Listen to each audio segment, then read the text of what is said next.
The crew members of Expedition 4243 come from 3 nations and 3 space agencies, but they have one mission: to carry on the legacy of the International Space Station. Terry Virts from Columbia, Maryland, will return to the International Space Station for the second time. The Air Force colonel spent 13 days in space in 2010 as the pilot of Space Shuttle Endeavour, delivering the Tranquility node and cupola to the station. Terry will serve as an Expedition 42 flight engineer before taking command of Expedition 43. Anton Shkaplerov's second visit to the station will begin with the liftoff of Expedition 42. The retired Air Force colonel spent 5.5 months aboard ISS during Expeditions 29 and 30. During his time on orbit, Anton completed a 6-hour and 15-minute spacewalk. From Italy, Samantha Cristoforetti was selected as an ESA astronaut in 2009. The Air Force captain has logged over 500 flight hours in 6 different types of military aircraft. Samantha will be the second long-duration astronaut from the Italian Space Agency and the European Space Agency's 8th. From America, Russia, and Italy, the crew of Expedition 4243 will continue the uninterrupted presence of humans in space into its 15th year. Good afternoon, and thanks for joining us here at the NASA Johnson Space Center in Houston. We're excited to have the Expedition 42 crew with us. They're readying for their launch to the space station in November. So thank you, Terry, Anton, and Samantha for joining us. We know this is a busy time for you guys making your final preparations. Butch Wilmore and his crew are in Baikonur readying for their launch just a week from today, actually. So, and you'll be joining them on orbit. I know it's going to be a busy increment. Can you tell us a little bit about what's planned and what you're looking forward to? I can. First of all, I'll just introduce briefly, we just saw the video, but myself, Anton, and Samantha are very happy and excited to be here today. And we're a little bit of a unique crew in that we're an Air Force, all Air Force crew, so we're excited about that. And that theme got reflected in our Soyuz patch. But it's good to be here. The press conference means that we're getting close. Whenever you have your crew press conference, launch is not too far away, so we're excited to see the press releases that we get after our conference today. The mission that we'll be doing 6 months on the station is going to be very busy. We're going to be primarily focused on maintaining the station safely and keeping it running and leaving it a better place than when we left. But of course, the mission of the space station is science, and so we have a very aggressive science program that we're doing. Roughly 170 U.S. Based experiments, NASA and U.S. companies and private educational institutions, and over 70 other international experiments. So there's a lot of science that we'll be doing. We may end up getting a few spacewalks, if not more, it looks like. And so it's going to be a busy 6 months. Absolutely. Like you said, a lot of science. You touched on it in your opening about the unique component of you all having Air Force background from your respective countries and the patch. I think we have that we can show the viewers, but can you tell us a little bit about that? I know a lot of people might not know that the crew actually really leads the design of the patch. There's a lot of your personalities as a crew reflected in that. Can you kind of share with us a little bit about what the thought process was there? My Air Force background was F-16s in the U.S. Air Force, and Anton was a MiG-29 pilot in the Russian Air Force, and Samantha started her career in Texas at Shepherd Air Force Base and then flew AMXs in the Italian Air Force. So maybe Anton can talk about the patch and a little bit about what it symbolizes. And Samantha, I know, was involved also in the patch.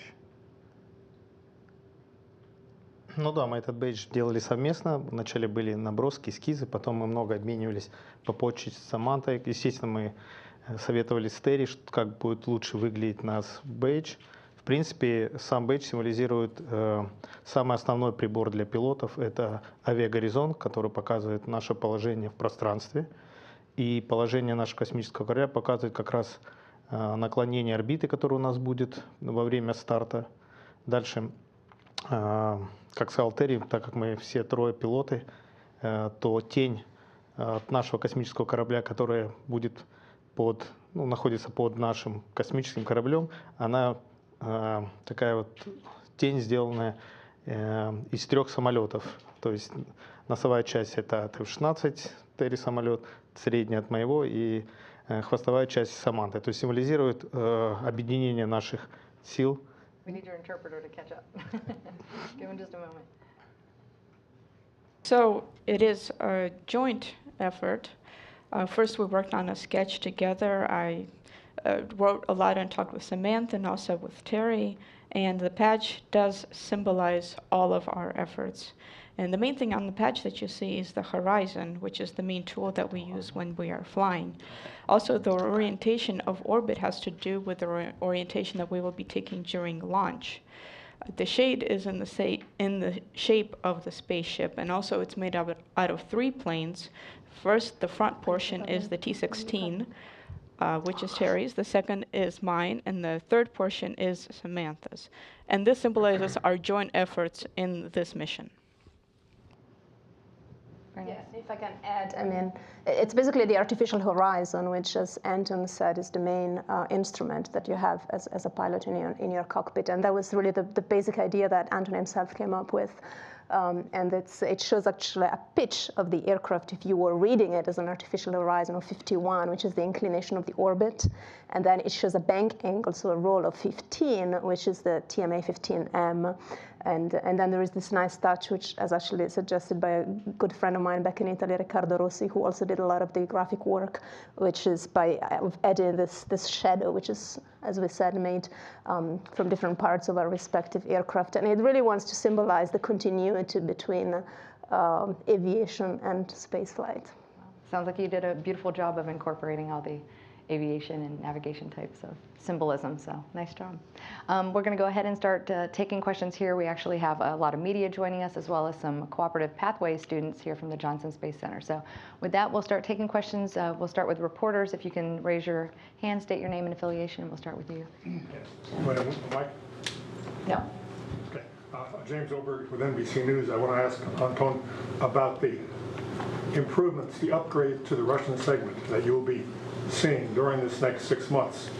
Will there be upgrades in communications and other facilities on the Russian segment that you will work on?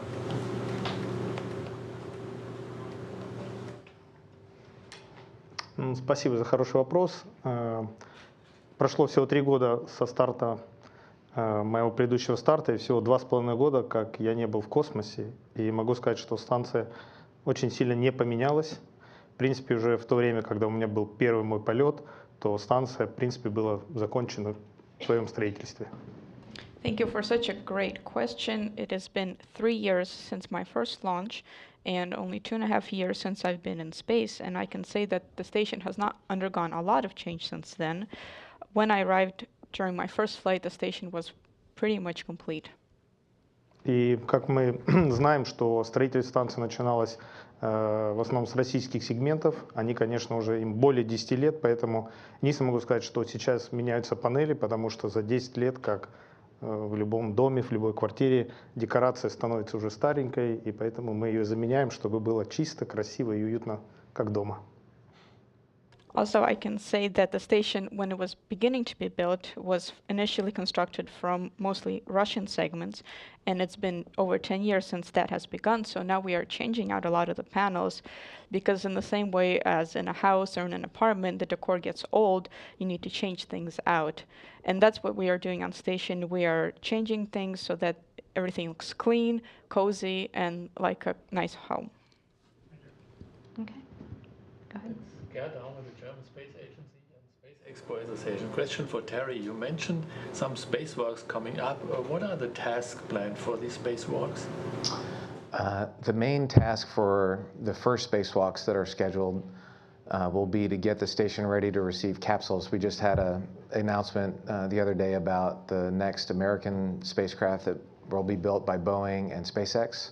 And so our task on the Expedition 42 crew, and also probably on the 43 crew, will be to lay the wiring down and the cables on the outside of the station that will will allow the docking ring to work for the capsules to attach to. So getting the docking system going is a big part of our spacewalks.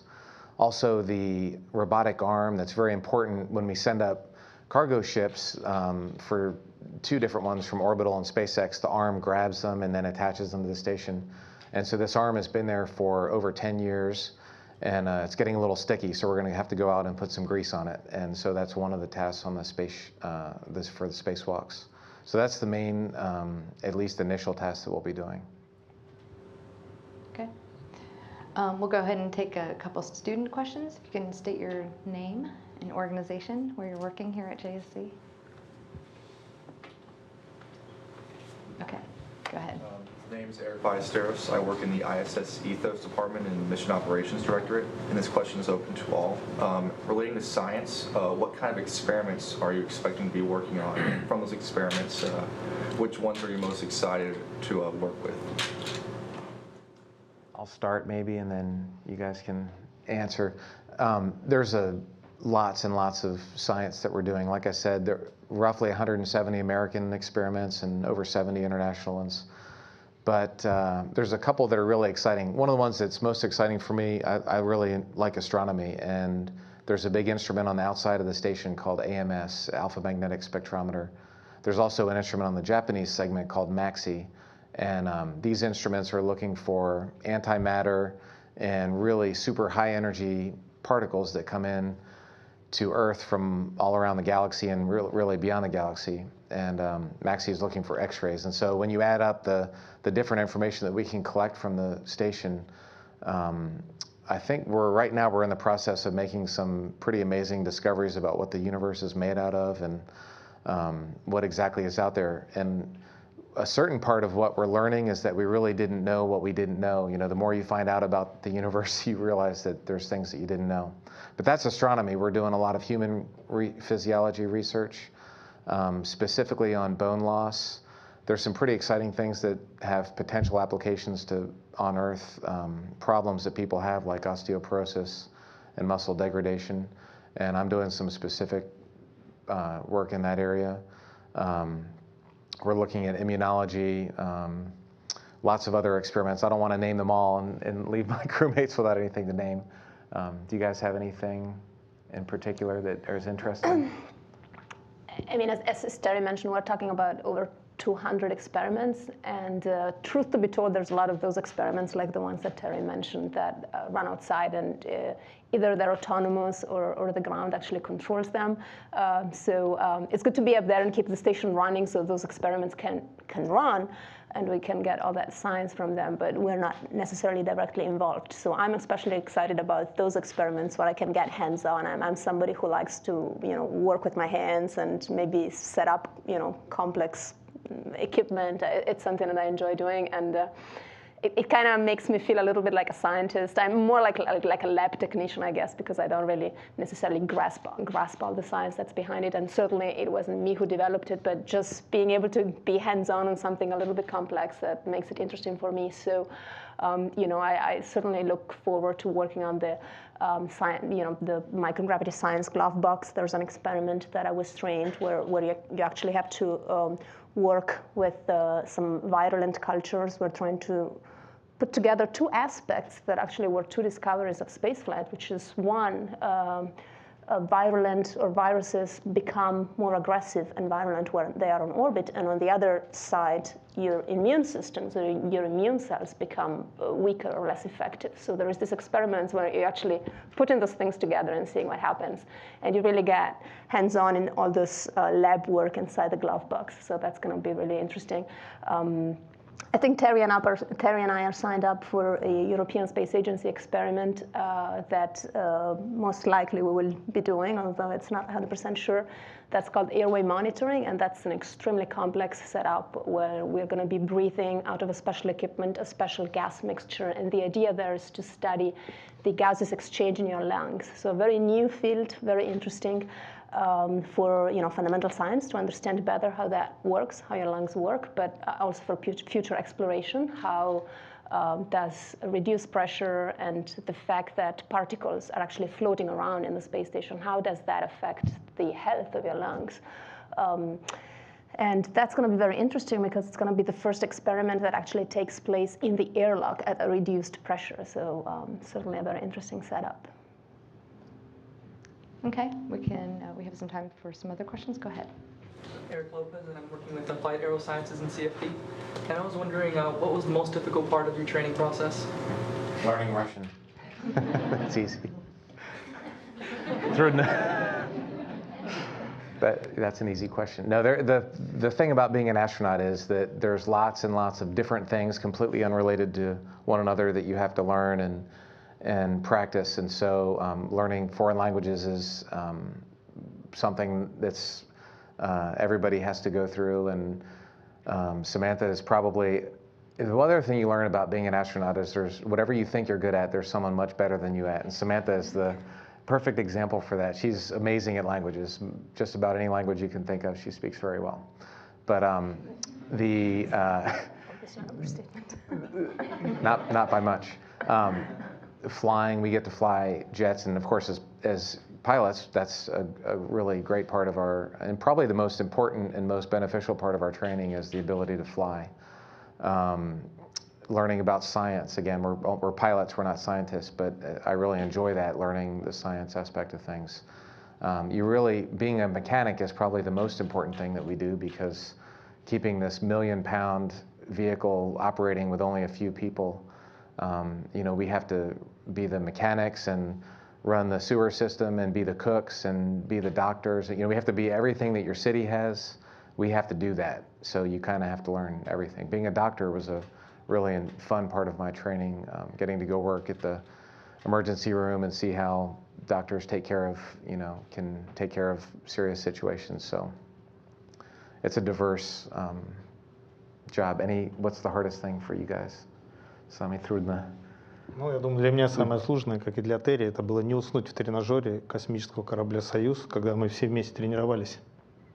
I think the most difficult thing for me, as for Terry, was to not fall asleep in the Soyuz trainer during our simulation. Потому что Саманта так хорошо подготовлена, что мне как командиру и Терри как борт-инженеру 2 можно ничего не делать, мы можем вот так скрестить руки и спать.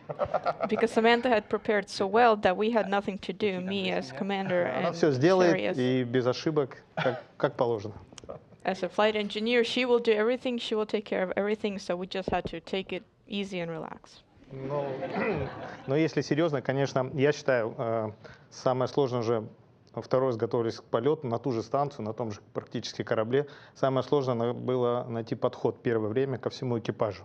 Мы не были практически знакомы до встречи в этом экипаже, поэтому вот надо было вместе все научиться делать, жить, работать в течение полугода на станции.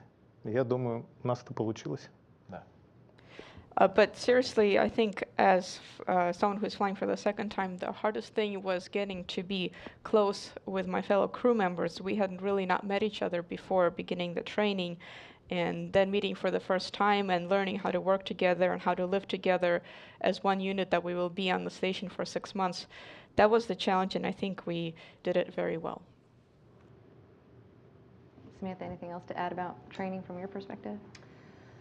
Well, I had the chance that I already spoke Russian before this all started, so that wasn't too hard. For me, I guess the greatest challenge was probably the spacewalking training. I am unfortunately not necessarily built for the suit because of my size. We don't have suits like in a small size enough that would fit me properly.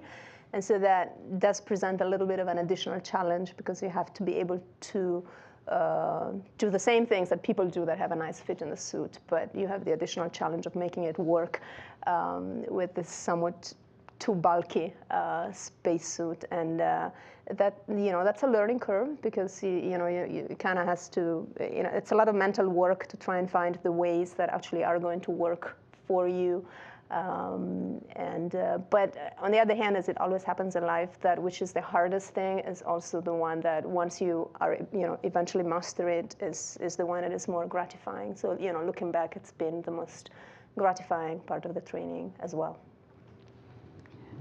I wanted to follow up on what you were talking about with the medical training, because I don't know if a lot of people know there's at least one crew medical officer on each crew identified, and to some degree you all get some baseline training on blood draws and things like that that will be required for sample collections. Right. And then you talked about the hospital, going to a hospital, and I think you also go to a dental office and get some dental training.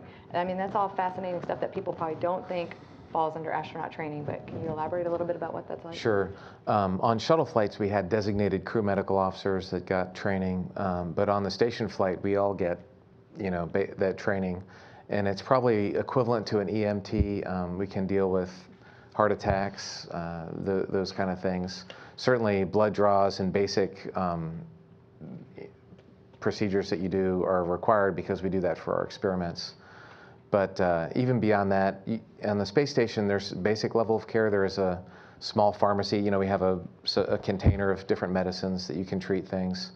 But any kind of advanced surgery, obviously, we can't do in space. So luckily, we have the Soyuz that we can come back to Earth if a crew member had a serious problem and bring them back. And we have an AED in space that we can use in case someone has a heart attack. Knock on wood, thankfully, they screen us. They do a pretty good job of making sure that we're in good shape, and it's not likely that anything bad will happen.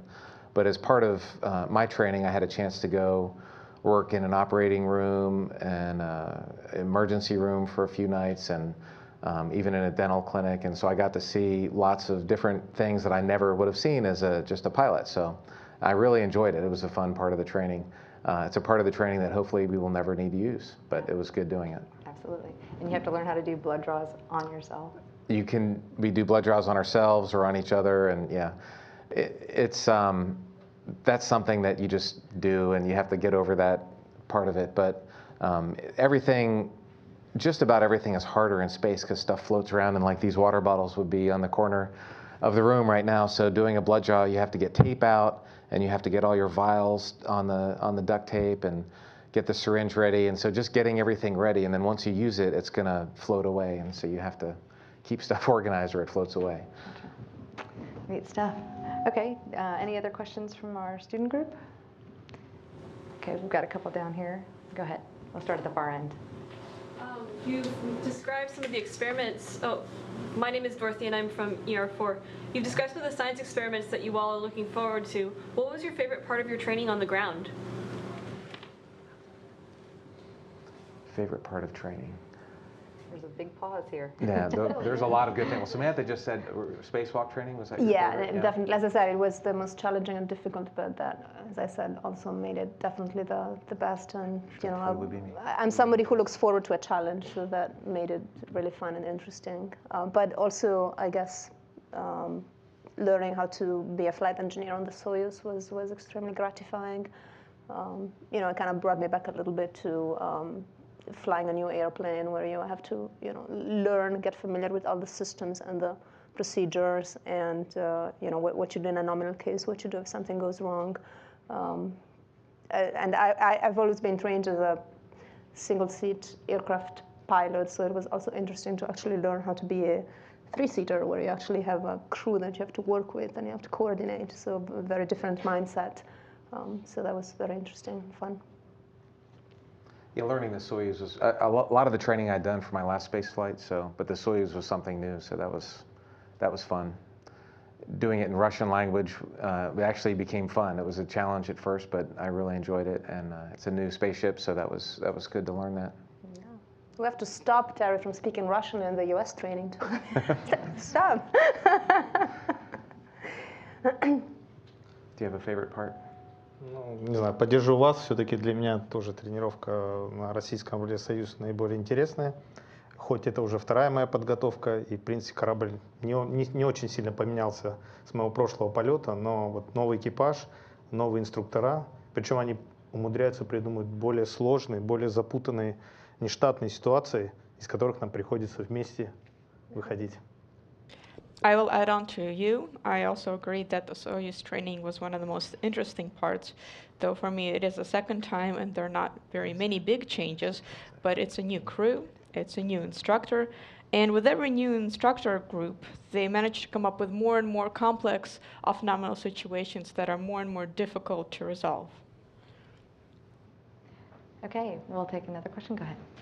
My name is Joshua Woods. I work in the Flight Mechanics and Trajectory Design branch here at JSC.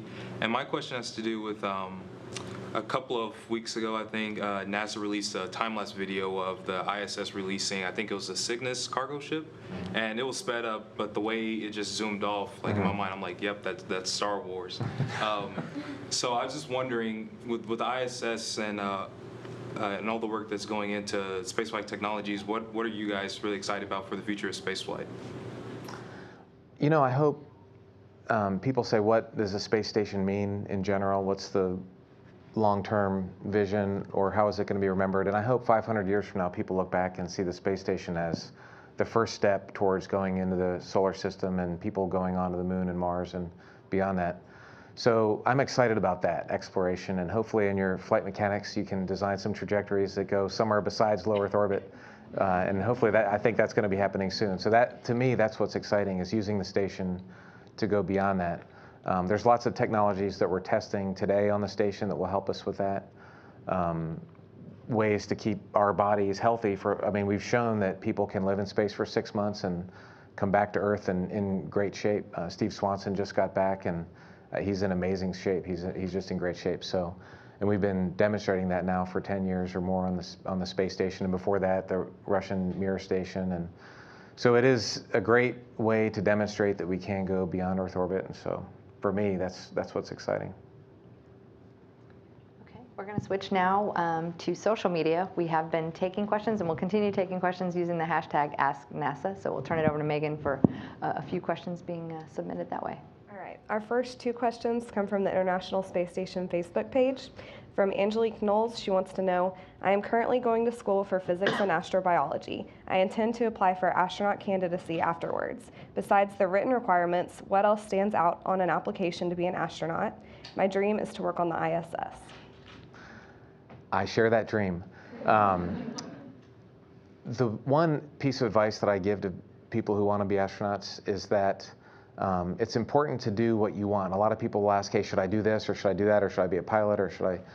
So we've all been given gifts, and if you pursue your gift and do it really well, then you'll do it really well, and it's something that you love. And so if she's a physics major and an astrobiology major, that's going to get her on the right track. So there's not really one thing that you can pick, but I think when we select astronauts, we look for people who are passionate about what they do and who do it really well. So it's important to do what you're called to do, and not necessarily something else because you think that's the path that you should go. Thank you.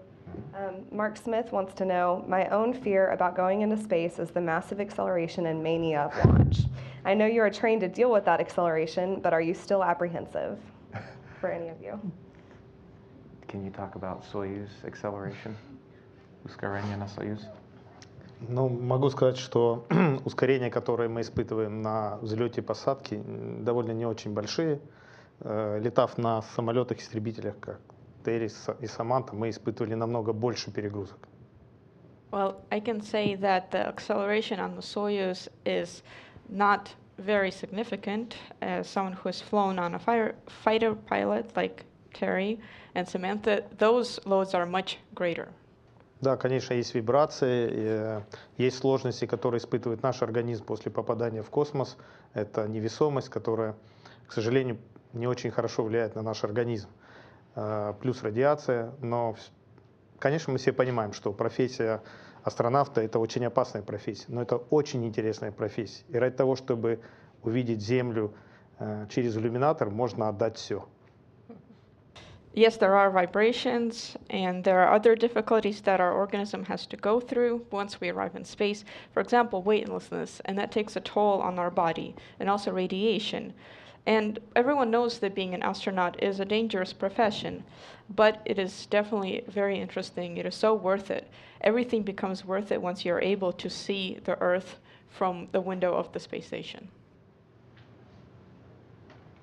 Okay. We're going to switch now over to the phone bridge, where we have Elizabeth Howell joining us from space.com. Hi there. Thanks for taking my question.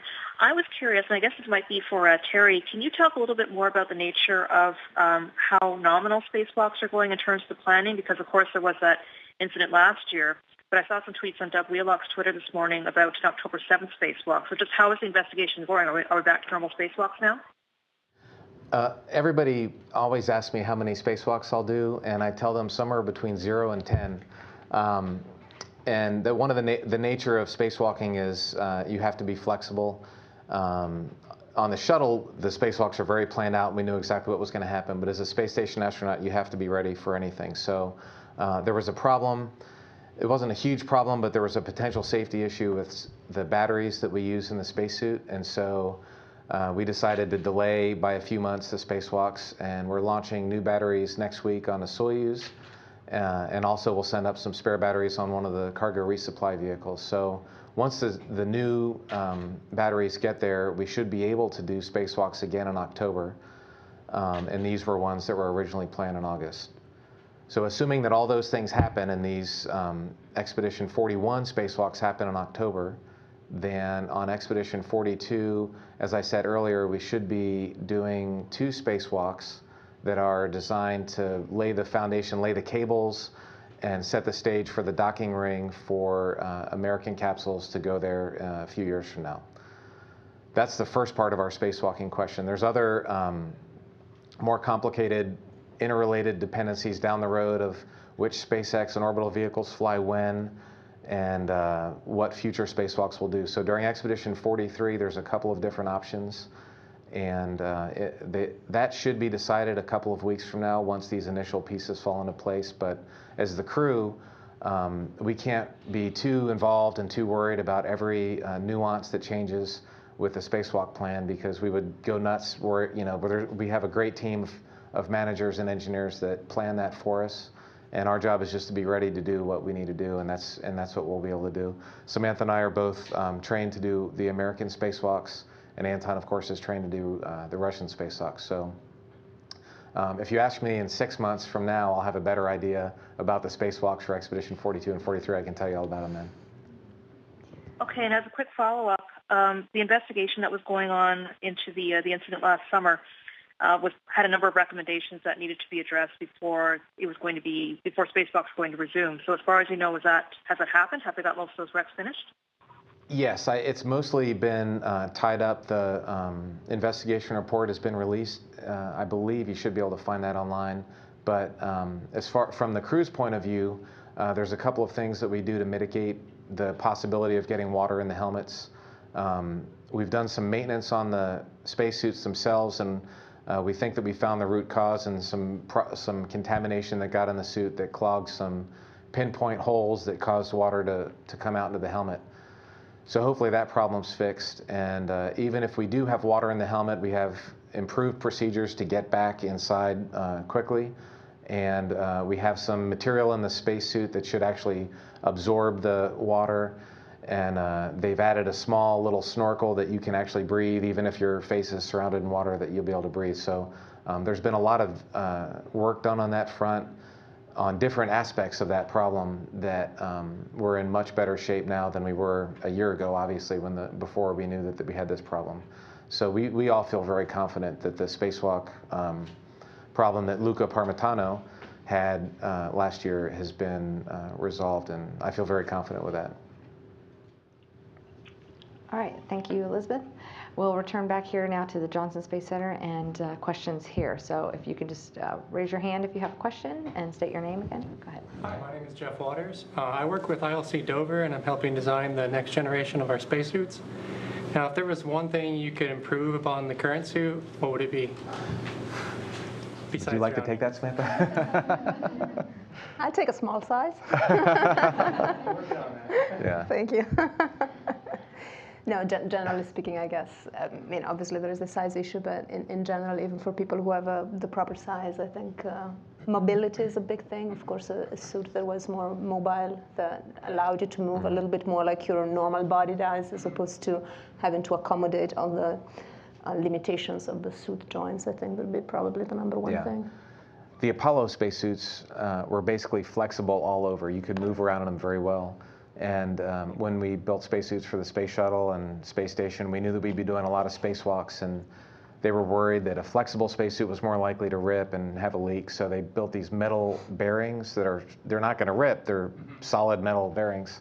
But our bodies are not made to be robots in one direction. And so a lot of astronauts end up having shoulder problems just from having, the suit is not designed the way the human body is designed. So like Samantha said, if future spacesuits could be more flexible and in different, like the way the human body was designed, that will be a big improvement.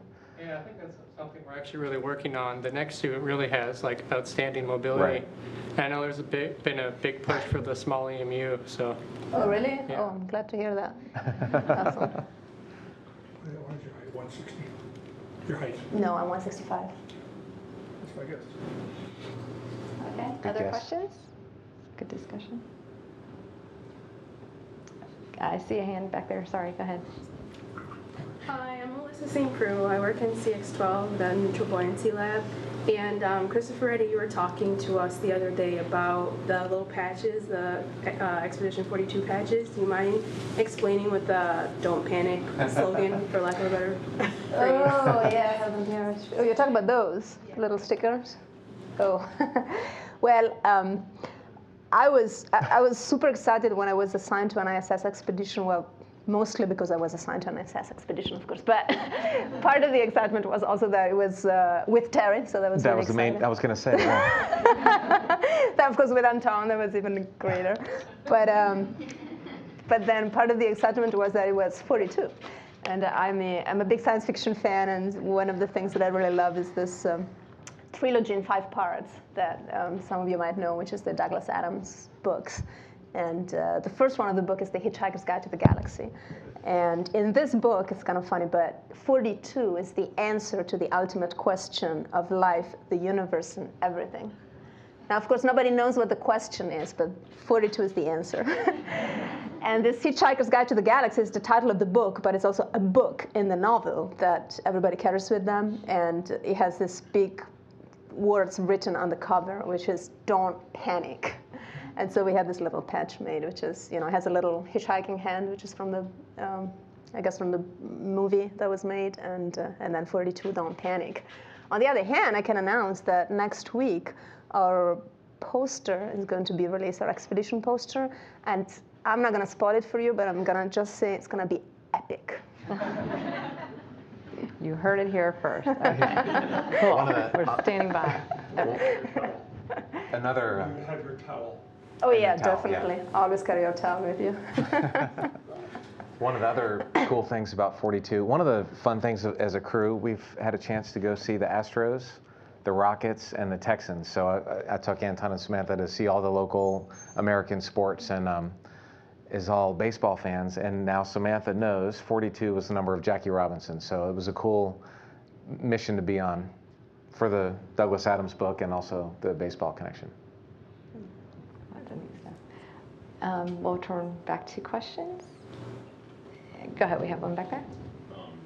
My name is Matthew Ruan. I work in the Innovation Design Center, also sometimes called the Sandbox. This is also related to a book called The Andromeda Strain.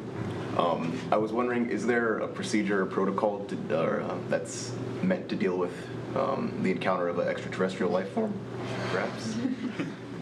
Are you guys trained to deal with something like that? We just had our meeting with our procedures people, and how many procedures do we have on board? How many pages of procedures? It was like hundreds of thousands of pages of procedures, and there's not one of those on board to deal with that. So, my assumption is that it would be some kind of form of bacteria, so the procedure would be containment, but we'll probably not be talking to them right away. Yeah.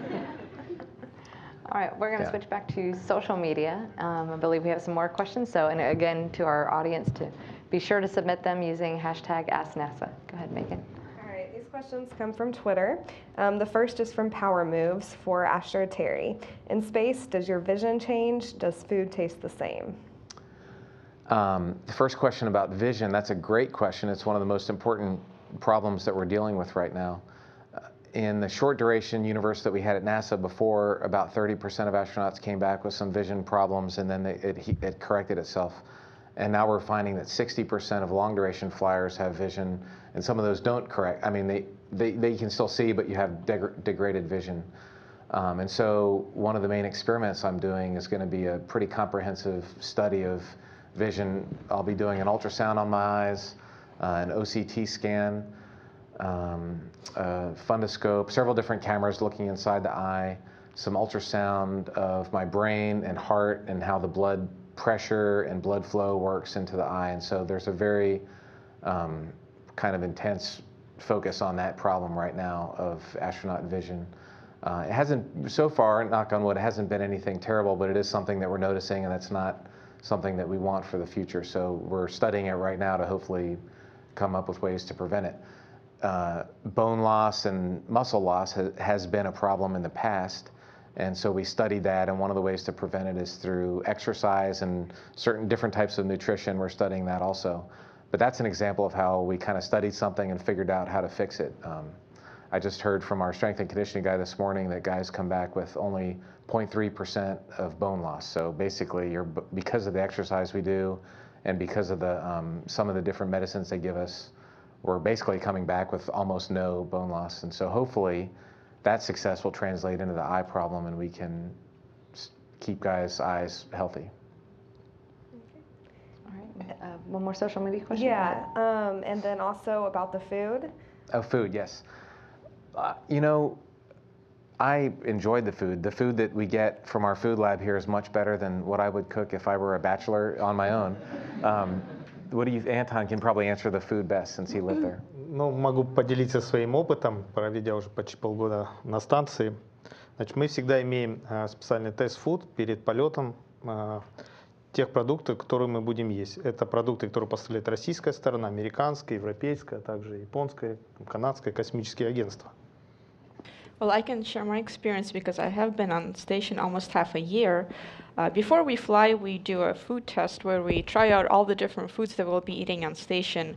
The foods are provided by the Russian Space Agency, NASA, the European Space Agency, the Canadian Space Agency, and the Japanese Space Agency. Конечно, как Терри сказал, все, что мы пробуем, очень вкусно, мы бы так, по крайней мере, с ним не приготовили. Вот, например, даже Саманта имеет какого-то специального итальянского повара, который для нее подготовил специальные продукты, специальные, да, самую лучшую еду. Здоровье. And I agree with Terry that at least he and I would not be able to prepare anything like that on the Earth. The food there is much better. And Samantha, she has a special Italian chef that has prepared special foods for her. И представляете, вот в течение полугода есть одни и те же продукты, которые в основном из консервных банок, либо сублимированные продукты. Вот какие бы они ни были вкусными на Земле, через 3-4 месяца ты понимаешь, открывая новый свой контейнер еды, что все, что ты там видишь, ты это уже есть не хочешь. But even regardless of how good these foods may taste on Earth when you're trying them, after half a year of eating canned foods and sublimated foods, whenever you open something after 3 or 4 months, it's just not very exciting to see it and to think about eating something from that container again. И, конечно, самая главная была мечта после возвращения на Землю – это поесть нормальную еду, которую только приготовила твоя супруга на кухне. Пусть это будет суп или борщ, либо кусок мяса, стейк, который приготовил, например, Терри. And of course, the dream was once you returned back to Earth to have some real food that was prepared by your spouse, maybe some soup or borscht, or a steak prepared by Terry. All right. Now that you've whetted all of our appetites, we'll take one more media question. Jim? I'd like to ask a question that combines Anton's comments about looking through the window at the Earth and the other comments about what you'd do if you met an alien. In the past year, unexpectedly, 2 crewmen have seen rockets launched from Earth by accident. They were doing something and something else showed up in the window. So don't stick to your schedules. When you look out that window, are you looking for unusual things? And will you tell us about it if you see them? I only was able to spend short duration during the space shuttle program in space, but looking at Earth is the most powerful drug you can imagine. You just can't get enough of it, and that's kind of all you want to do. Not only Earth, but also looking up into space. And so I'm sure I'll be spending my time looking at everything, and there's so many amazing things to see. The thunderstorms in the Amazon and Central Africa are, I mean, you just can't get enough of that, especially at dawn, because then you can see both the clouds and the lightning. You know, if it's night, all you see is lightning, or if it's day, all you see is clouds. But there's just a lot of things, Jim. I think there's stuff that I don't even know, I haven't imagined what I'm going to see yet. I think Luca saw a Russian launch. Yeah. So did Alexander.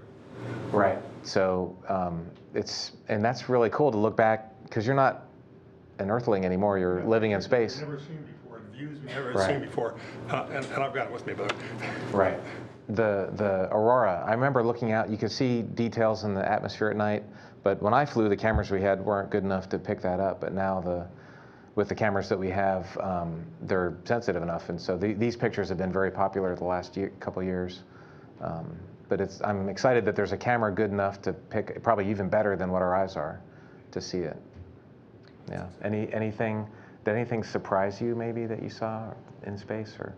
Ну, могу добавить то, что сказал действительно Терри. Когда спрашивают космонавтов или астронавтов, которые были в космосе, что самое интересное, чем они любят заниматься в свободное время, и все отвечают, это, конечно, смотреть на нашу прекрасную планету с высоты полета космической станции. I can add to what Terry is saying that when anyone asks the cosmonauts or the astronauts what do they prefer to do on space and on the space station, what is the most interesting thing, everyone answers that the best thing they do is to look at Earth from the space station. Но могу успокоить Терри. Конечно, каждый год у нас меняются камеры, самые лучшие появляются на станции, но то, что видит человеческий глаз, сейчас еще, ну, мое мнение, невозможно передать ни одной самой совершенной камерой, которую придумали на Земле. But I can add to what Terry said that even though they do upgrade the cameras every year and they are getting better and better, as of now the human eye can still behold things that the cameras will never be able to see. Ну, могу сказать, к примеру, когда работаешь, живешь на станции, бывает, пролетаешь мимо иллюминатора и видишь какое-то интересное явление на Земле. Пусть это будут харикены, пусть это будут облака, либо пустыня под определенным углом захода солнца. И тебе кажется, что это, ну, самый прекрасный вид, который ты видишь. Ты хватаешь камеру, делаешь снимки, но когда вечером ты начинаешь просматривать эти снимки за день, который сделан на компьютере, ты видишь, что это, в принципе, обычные снимки. Это еще раз говорит о том, что то, что мы можем видеть реально, это намного лучше. Поэтому летать в космос надо. Только ради этого хотя бы. If we see something interesting, we'll send a tweet out. For sure. And I can just say that when you're looking out the windows on the space station, you may see something that you think looks amazing. For example, a hurricane or the clouds or the desert under a certain angle of the setting sun. And so you dash with the camera, you take pictures, but then in the evening when you're going through all your pictures, they just look like ordinary pictures. So it is important to look out with your eyes and to experience that for yourself. And if for no other reason, you should fly just for that. Okay, we are going to switch now to the European Space Agency where they're hosting some media as well. So we'll be taking those questions. Hello, this is Jules from ESA-PO here in ESA Estrin. Do you hear me? Yes, we hear you fine. Okay, then we have gathered a few questions from our social media channel. And the first one comes from Twitter, from Spaceman, and it's for Samantha.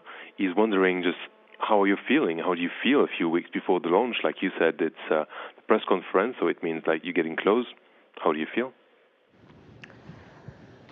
Well, a mix of feelings, I'd say. One is I feel a little bit overwhelmed, I have to admit, because coming close to launch, there is a lot to do. I guess most of our training, is behind us, but there is a lot of last-minute things that have to get done. You know, that last emergency sim, that last run in the pool, that last vacuum chamber run. And then coming closer to the launch, you have more and more like baseline data collection sections. Those are basically experiments or are done for experiments where you will be the subject in space, and scientists need the comparison. So they need to run the experiment on you a couple of times before you launch, and then they will do it in space a few times, or you will do it on yourself, and then again when you come back so that they compare. So there is a lot of that going on right now.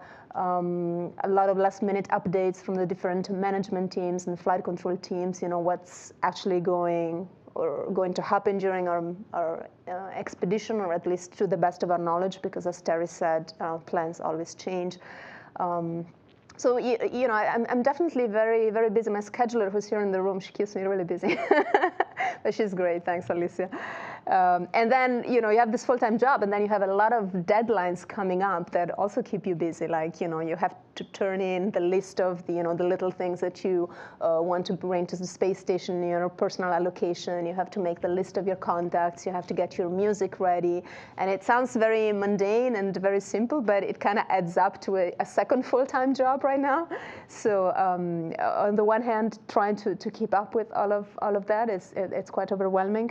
On the other hand, once in a while you have events like this where it's all about this mission that is coming up, and it really starts to sink in that, hey, I mean, this is happening really soon. So in a couple of months, I will be not on this planet, and I will be up there for 6 months. So it's starting to really sink in. But I think it really ramps up like that, just because we are so busy up to the very last few weeks.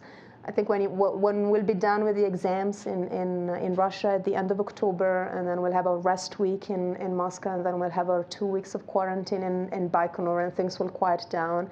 I think that's where the emotional aspect of it really ramps up. And talking about the preparation of the mission, Flavio on Twitter is wondering if you had to pick the most fascinating experience of the preparation of your mission, what would that be? I think what's most fascinating is the experience as a whole. And I guess it's that experience of turning, especially as a person like me. I mean, just 5 years ago, I was doing something completely different. This whole experience of, in just a few years, turning from somebody who was very passionate about space and tried to read about space and had a lot of knowledge as an enthusiast, or from the enthusiast point of view, and then turning that person over a few years into somebody who is actually ready to fly to space and to live and work in space for 6 months, and hopefully be able to perform properly a lot of very diverse and complex tasks, and hopefully I'll be able to do that, or at least that's the expectation. This whole experience of transforming yourself in a way, in a different person, at least from the professional point of view, but also as a person you grow so much. I think that's what's most fascinating, and I really look forward to the next part of it, which is transforming into a person, and that doesn't happen in one day, right? People tell you there is a learning curve. It's going to take a few weeks, a month, maybe longer, but having that learning curve, that learning experience, and then really transforming myself into a person who can live and operate in space. And I'm guessing you're starting packing everything, and that's why probably Meryl Pitt on Twitter as well is wondering what you will put in your personal suitcase. And she's also asking, what would you like to take that you couldn't take with you to space? What I would like to take is probably all my electronic gadgets. You cannot take, unfortunately, anything that is battery powered in your own personal stuff. So you have to give up all that. Although there's a lot of cool tools on the space station already. I've packed, and I will be packing very diverse things. I mean, it goes from comfortable clothing, warm, nice, soft, comfortable clothing that you can change into at the end of a work day, and so you're not stuck maybe with those somewhat hard pants that we are issued for the 6 months, to little gifts for family and friends. Little things that I have chosen to bring up that will make nice gifts when I come back. I've actually printed out tiny little booklets with mainly poems that I have selected, and I've printed out a bunch of those, and I hope to bring them to space and then have them as gifts for people. Maybe a few little gadgets that you can do cool scientific demonstrations on your free time with. I'm also bringing a flag for some friends of mine who are have a handicap, but that doesn't prevent them. They're on a wheelchair, but that doesn't prevent them from actually being pilots and also actually performing in air shows as an aerobatic flying group. And so we have this initiative together, which is We Fly with Futura, which is the name of my mission from the European Space Agency point of view, Dare to Fly. And so I'm bringing a flag of this partnership that we have, where the message is really, no matter what your difficulties may be, and a handicap, of course, is a very objective difficulty. You can always dare to dream and find a way around those difficulties, and they're a great example of that. Well, that sounds like you put a lot of your personal feelings also into this mission. And Rosella, who is following you on Google+, is asking, do you have a personal or professional goal for your stay on the mission, on the station, sorry? I guess my professional goal, but it goes a little bit into the personal as well, because I mean, going to space for me has been not only a professional goal, but also really the the fulfillment of a dream I've had since I was a child, is really being able to put into good use all of the training I've had and demonstrate also to myself that I am able to perform as a crew member on board, to be a valuable member of the team. And you have a lot of responsibility, I think, as a crew member, because there is so much that depends on you, but in which other people, other teams, science teams, the systems teams, so many teams have invested so much into, and you then are in the position of putting the last piece of the puzzle, and everybody hopes that you're going to do that properly. So professionally, really my goal is to be able to do what I've been trained for properly. I also have a little bit of an outreach theme, which is healthy nutrition and a healthy relationship with food. So I hope to be able to talk about that a little bit, maybe help a couple of people who will be following reach a better relationship with food in terms of understanding how food is, beyond being a source of energy and calories and pleasure, but it's also a messenger for your body that actually sends, every time you ingest something, it sends a message to every single cell in your body about how they should behave. And so it can really make a difference in keeping you healthy and in shape and maximizing your well-being. Well, that sounds very inspiring, and obviously this seems to be one of the goals as well of the mission, to inspire a lot of people, and that's why probably Madame Terpstra on Twitter is asking, do you have someone who is inspiring you? I have a lot of people who inspire me. I try to take inspiration from from other people that are around me. I think that every people who you meet has something to teach you. There is something that they probably do better than you. Anybody that you meet, certainly there is at least one thing that they do better than you. And so I think it's really a good idea to try and take inspiration from every person you have a chance to meet. Okay, so those were some great questions from our European counterparts and social media again.